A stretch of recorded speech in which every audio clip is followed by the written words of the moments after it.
Hello, everyone, and welcome to this webinar. I'm Francis Seeley from GlobalNet 21 and a local group called Info Climate Action Forum. And today we're going to talk about whistleblowing.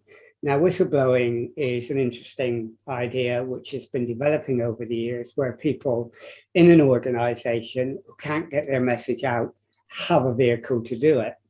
And we're lucky today because we've got Andrew Samuels with us. Now, he's the Group CEO of WislPort. I hope I pronounced it right. And our WislPort, I've left out the H, haven't I? WislPort. And he has set up a company to help people engage in whistleblowing, both within the company and externally as well. And that's what we're going to talk about today. So, Andrew, thank you for joining us. And can we start by you just telling us very, very briefly a little bit about yourself? Absolutely. So firstly, thanks for having me on the show, and a little about myself. So like a lot of people in the whistleblowing space, I got here accidentally. I don't think anybody, so growing up and thinking I'd like to be a firefighter or I'd like to be a pilot or a doctor. Nobody sort of thinks I'm going to be involved in whistleblowing. But my background into this interesting world is that having run large-scale programs and projects over the years, I found myself over the last decade and a half working for banks in the compliance space. And in that period of time, I found myself getting more and more involved in helping set up whistleblowing programs. Now, I was at Barclays in about 2015, 2016, 2017, around the time we set up the program there that eventually prevented Jess Staley from unmasking a whistleblower. Not once, but twice. All of this is in the public domain, and it led to the board having to self-report Jess Staley to the Financial Conduct Authority. I think what we realized that we had then was a system that genuinely prevented retaliation, for whistleblowers, because that's one of the big concerns that whistleblowers have. So based upon that background, I established my own whistleblowing company, and that's how we've come to be here today. And did you have a passion for whistleblowing, or did you come onto it by accident? Absolutely by accident. I think, like a lot of whistleblowers, a lot of people don't realize they've become whistleblowers until long after the fact. They're just somebody that's identified some wrongdoing, and being a good person, they've raised their concern, only to find out, there's potential consequences, or to have been informed, actually, we need to use the whistleblowing channel for this. My road in was slightly different. I just found myself going from running business programs to running compliance programs to starting to specialize in whistleblowing programs. So it was a bit of an accidental career path. But at the same time, it's been one that, as I've got to understand it more and more and got more and more involved in both the business side, but probably the operational side, helping on the academic side a bit there as well, I found it quite a fascinating role, especially how it ties into today's ESG agendas, how it ties into sustainable business, how it can be used for, in the situations we're talking about today, preventing environmental harm, and other types of wrongdoing as well. I mean, we're assuming that everyone knows what whistleblowing is, and I'm sure a lot of people do, but maybe you could give a better description of whistleblowing than my very amateur one at the beginning. Absolutely. So I think one of the challenges with whistleblowing is I think a lot of people think they know what it is. Whistleblowing at its very basic form it's speaking up if somebody suspects or has a concern that wrongdoing is taking place. Now, whistleblowing doesn't have to be anonymous. It can be done publicly. It can be done in confidence. Under UK legislation, we talk about PITA. It's generally classified as something that's raised that's in the public interest and needs to be known about. So there's different tests. There's always grey areas in law around this, but generally a whistleblower is somebody that's got a concern that there's wrongdoing taking place, and they want to report that because they hope that the right thing will be done with that. So is your aim to create corporate trust and transparency? Because that's a tough job, isn't it? It is, but it shouldn't be. So one of the things that I've learned over the years in doing this is it's very easy to make the ethical argument for having, a good business. And there's a lot of organizations that are talking about the right things, people talking about ethics, people are talking about governance and compliance. We talk about the economic benefits as well, which I don't think a lot of people talk about in this space. because actually one of the things I'm really passionate about, one of the things I want to help promote with whistleblowing is that ethical organizations that listen to their people and want to identify wrongdoing before it becomes an issue, will be the ones that succeed economically and sustainably over a long period of time as well. And that's a message I'm really keen to push. It's not just because it's the right thing to do. That's not always the call to action. It's just the truth. But actually, there's economic benefits. So if you're an investor and you're looking for that proper green investment, look for whistleblowing. Look at, are we listening to our people? Can we identify the wrongdoing that's taking place? Do we really care? Will we do something, or are we just trying to greenwash or push us under the covers?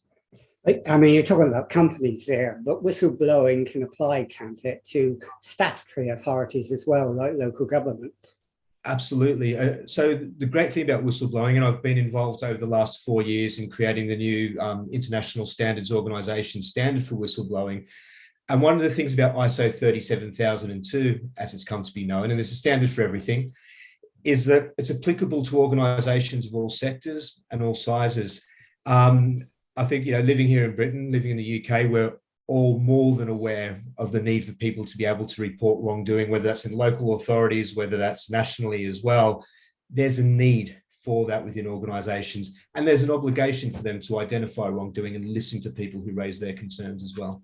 But some people might say, for example, with a local authority, it's not like a corporation which is only accountable to a small audience of stakeholders. They're accountable to the general public, and they don't need whistleblowing because they have the ballot box. How do you respond to that?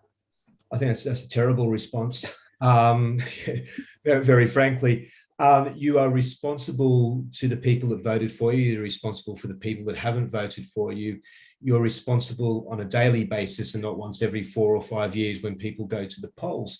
You're not just talking about how our taxpayer money is spent. You're responsible for the quality of life and the quality of care and the quality of service in the area and the constituency that you represent.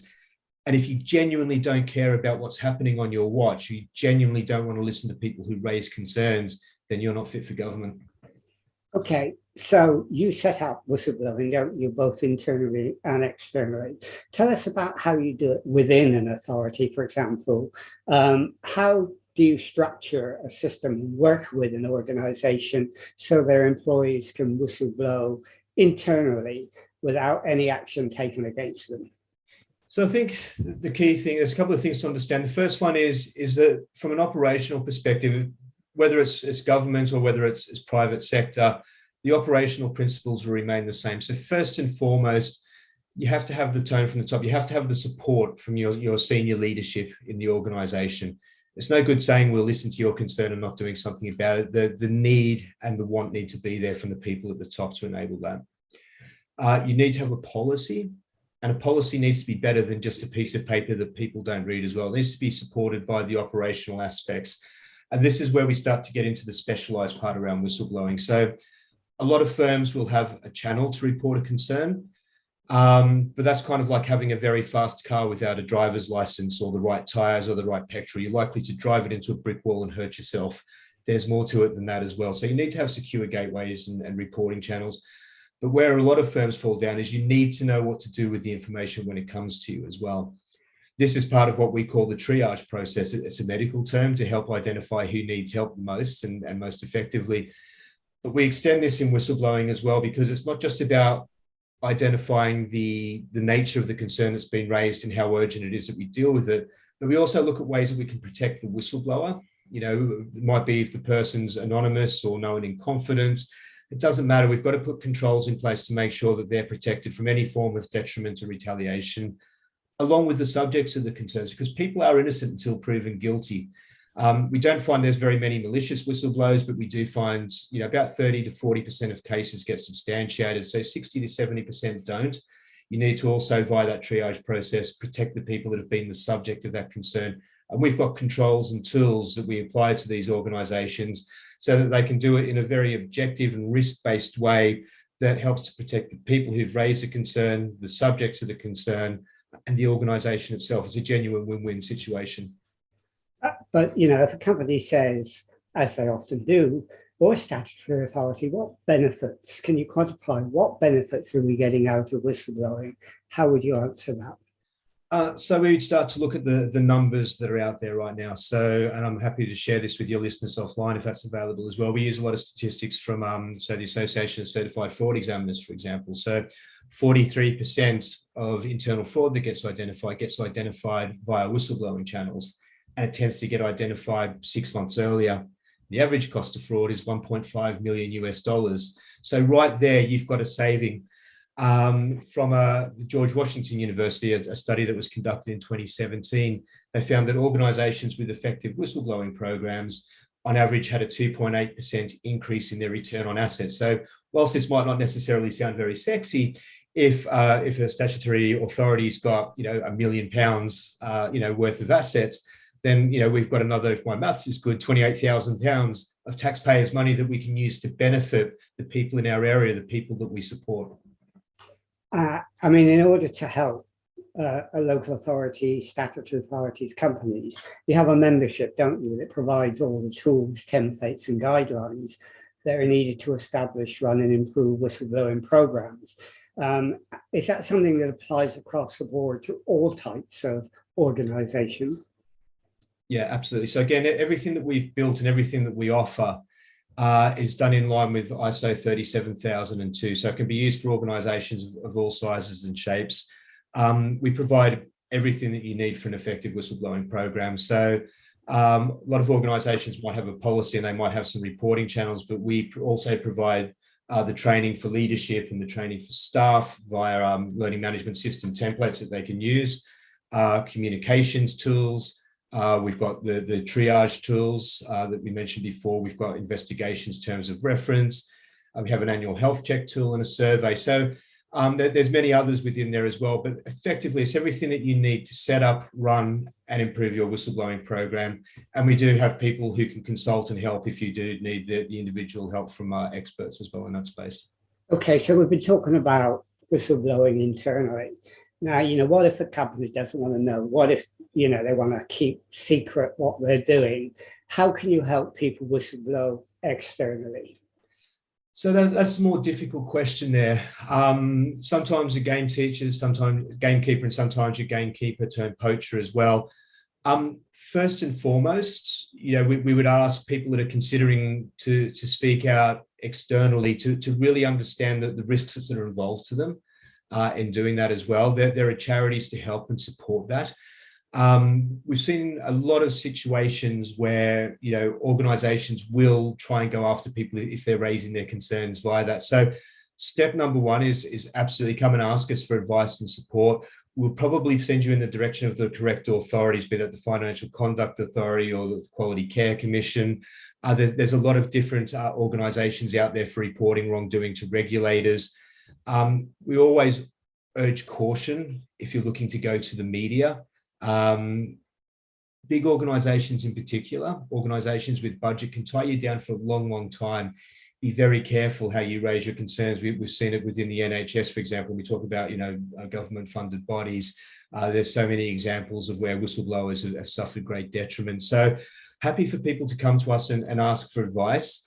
And we'll generally point you in the right direction, but we'll also give you some advice just how to protect yourself as well. Because if you do have concerns, and you feel they are in the public interest, they do need to be voiced. But you do need to be careful as well. So we're happy to provide that offline as well. You have a reporting gateway, don't you, EQS, that provides a channel for whistleblowing. Can anyone use that? Any organization, a local authority, for example? We set that up for local authorities as well, yes. So we make those tools available. And again, it's a very cost-effective way for these organizations to be able to get these reports coming through to them. So if they would like that, please get in touch with us and we'll help you to set that up and make sure that you do have those safe channels for reporting. But one of the things you just said, I think, is really important, and that is, if you whistleblow externally, you may think you're putting yourself at risk, and often you are. So it's not just providing a gateway, is it? It's providing a support mechanism or a support environment as well. And are you able to do that? We'll provide the direction for the places that are best able to do that for organisations. So there are charities out there that support whistleblowers, and behind the channels with our publicity, we support a couple of whistleblowing charities as well. just who do provide that ongoing advice and support. We're a small organisation, so what we try and do is partner with people that can help in the wellbeing space, or again, we'd ask people to come to us. Not because we'll be the ones directly providing support, but we'll find the most appropriate place for you to go so you can raise those concerns or potentially get the support that you need. I mean, do you look upon yourself in terms of, say, local government as one of the tools that's important to go beyond the ballot box for democracy, that democracy is more than the ballot box? Absolutely. So, I mean, everyone's got a different idea of what democracy is. People like to say that everyone has a voice and every voice should be listened to. Now, that sounds good. And we often live in times of virtue signaling where people say that. Whistleblowing done well actually does give people a voice. So if you're genuinely concerned with something and you can voice that concern, then surely that's helping to support democracy as well. We supposedly live in an open and tolerant society. And I think, local authorities should be setting the example in that space as well. And again, we'll say it's not just from the ethical side or the moral side, that should speak for itself. There's also the economic benefits. I mean, if they don't want to do it because it's the right thing to do it because there's something in it for you as well. We'll quite happily say that, but actually the results will probably help you at the next ballot box as well if you're spending your money and providing more and better services to your people. Well, they may not see it that way. Local authorities are often, controlled by political parties, and there is always a bias for them, whatever their party is, to give out good news. Bad news is something they want to hide or ignore. So is whistleblowing an important ingredient to open accountability, to try and break open all the news so you just don't get a biased piece of information? Yeah, absolutely. So, okay, so we've just lost another prime minister this week. And I think to lose one is careless, to lose two is clumsy. To paraphrase that statement there. And this isn't about being a left wing or a right wing kind of solution, but there's something here that if people had been able to speak up about any of those incidents that have been happening, if the right controls were in place to have done something with that, there might have just been one party instead of several parties, which led to Partygate. So many things could have been managed and hopefully remediated earlier. I don't want to say covered up, because sooner or later, if things do get covered up, as we've seen, it comes out. We live in a day of social media. And if the Prime Minister can't keep things a secret that he's done from wrongdoing, then, I think it's quite arrogant of a local, authority to think that they're going to be any better at sweeping that under the rug. Bad news always comes back to the surface. So don't let that bad news happen. Find out if something's happening early in the day and deal with it and defend your people and protect your organization at the same time in doing that, because it will come back to bite you. I mean, many local authorities have some really fantastic officers, and they sometimes are in doubt about the information that's given out on pollution, waste, recycling, and so on, that it's not always accurate, or there is hidden material, and they're pressured to keep that hidden. They're pressured to collaborate only with those groups that support the party that's in power, whatever the color, the party color doesn't matter.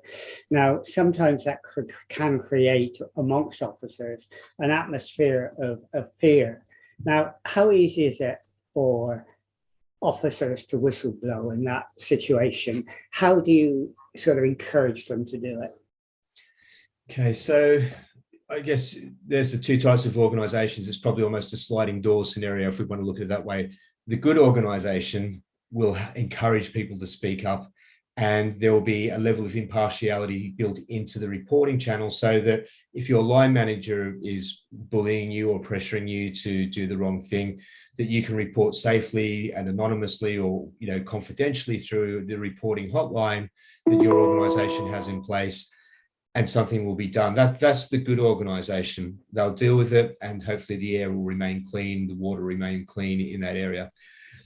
Then you've got the other organizations that maybe, it's more systematic from the top down, in which case this is where you need to find the right agencies, the right, governing bodies to go to. So, it might be that you have to go to, an environment agency. You might need to go to, your local member of parliament. Now, again, people can ask us and we can signpost you into the right direction for being able to do that. I always caution, I think I said it earlier, the media should be a last resort, because one of the things that bad organizations do is they won't play by the rules and they won't play fair. And, the justice system will get it right in the end, but you've got to go through that. And organizations will tie you down for a long time in litigation and court cases. You can stand accused of leaking information that went against your HR contract or force you into non-disclosure agreements that they'll then accuse you of violating. So be very careful, be smart, read your policy, and understand the policy before making that decision. Absolutely ask us if you've got any concerns, and we'll point you in that right direction to the right authority that you can use there. Prescribed bodies. There's a lot of prescribed bodies under the Public Interest Disclosure Act that you can go to. So, we're happy to help in that direction too. So you have the sort of network of organizations that you can tap into, and you can get people who want to whistleblow to tap into. You provide that advice, you sort of navigate for them where they can go. You don't just deal with it yourself, you encompass the whole of the industry. Yeah, we try and give that to the right people. Our main focus at WhistlePort is we're trying to help organizations that want to do the right thing. I think this is where we probably differ from a lot of organizations that are in the whistleblowing space. There's a lot of organizations that help whistleblowers who've had some form of retaliation. What we're trying to do is we're trying to focus on being the prevention rather than the cure. But at the same time, we acknowledge that that's not always the case. And so we're more than happy to help people who have a concern or have a concern about raising a concern, but we'll point them in the right direction for organizations that have that bigger infrastructure on that side to be able to help them. Okay, so if say an officer in local government wanted to whistleblow for whatever reason, how would they go about it? So step one would be to look at their whistleblowing policy. Hopefully, if it's a good whistleblowing program that the organization's got, they'll have been made aware of where the whistleblowing policy is. They'll have had some form of training and communication about that as well. So they can look at what their options are and the channels that are available and the support that's available to them from within their own organization before deciding to do that. If they're still not comfortable, again, a good organization will signpost you to an external charity or support network that will also be able to provide you for support and guidance there to be able to do that. So step one is look at your own internal channels. Also, one other point I'd make on that is if you are considering doing that, if you're going to talk to somebody, as soon as you've spoken to somebody about your concern, you can't really be anonymous anymore. And I think people miss that point on occasions as well. Being anonymous doesn't impact an organization's ability to conduct a whistleblowing investigation. So, organizations shouldn't discourage it, but you have to be aware that if you've told one person, or if you've even raised your concern, to, your lunch, who you have lunch with, then you're really not going to be anonymous at some point within there. So just think about who you talk to, maybe seek some external counsel. Again, feel free to send an email to us and we can signpost you into the right direction. Trouble is that by the time they get to you, they may have talked to someone because they're so uptight about a particular issue. How can you help them then when, their anonymity, as you said, is not guaranteed? Yeah, that's a tough one there, because we have seen a lot of cases such as, the situation with Dr. Chris Day, for example, where he's been tied down in massively expensive litigation, court costs there to try and resolve the situation. You need a good support network. You need good family and friends around where that's possible as well. In good whistleblowing, an organization will provide, well-being. They'll have a HR department that can help or signpost in the right direction. In a bad organization, you've got charities such as Protect that can go out there and help you, for example, and provide that additional support that's there. But it would be wrong of me to say that it's going to be easy. It's not going to be easy. I don't want to discourage people from raising their concerns, but what I would do is encourage them to be smart and to do their homework and absolutely reach out to us and have a confidential conversation. Happy to do that. We can talk about ways that you can potentially protect your identity and ways that you can, get in touch with the right people to support you on that. But if you're really not comfortable, if you really think you're working for an organization that's likely to take some form of retaliation against you, be very smart, because we always say that if you walk through a green light and get run over by the bus, you may have been right, but you're still run over by the bus. And first and foremost, you've got to look out for your health and your well-being on that front. So, to the listeners that are maybe thinking about doing this, you've got to be smart, and there's people like us that can help you or point you into the right direction as well, but don't be hasty. You mentioned the last thing you should do is go to the media, to go to the public domain, but sometimes you have to. You're in a situation where you get to that, and some of the most successful whistleblowing examples have been where people have gone to the public domain. Not always, but sometimes. I mean, can you help them manage that, or do you put them on to someone else? Again, we'll find the right people to help work through that as well. Every situation is going to be different depending on the nature. So, we've worked with people who've blown the whistle on anything from financial wrongdoing to medical wrongdoing, and there's different channels available for that. One of the things is that I've also heard journalists before say, we can guarantee your safety and we can guarantee your protection. And again, I urge caution on that one. Come and speak to us and we'll find the right people for you. But there's never a one size fits all. It's not about disappointing people. It's about being, open and transparent about this. Even for the people who have, gone to the media and there's been a successful outcome, that successful outcome can take quite a bit of time to get there.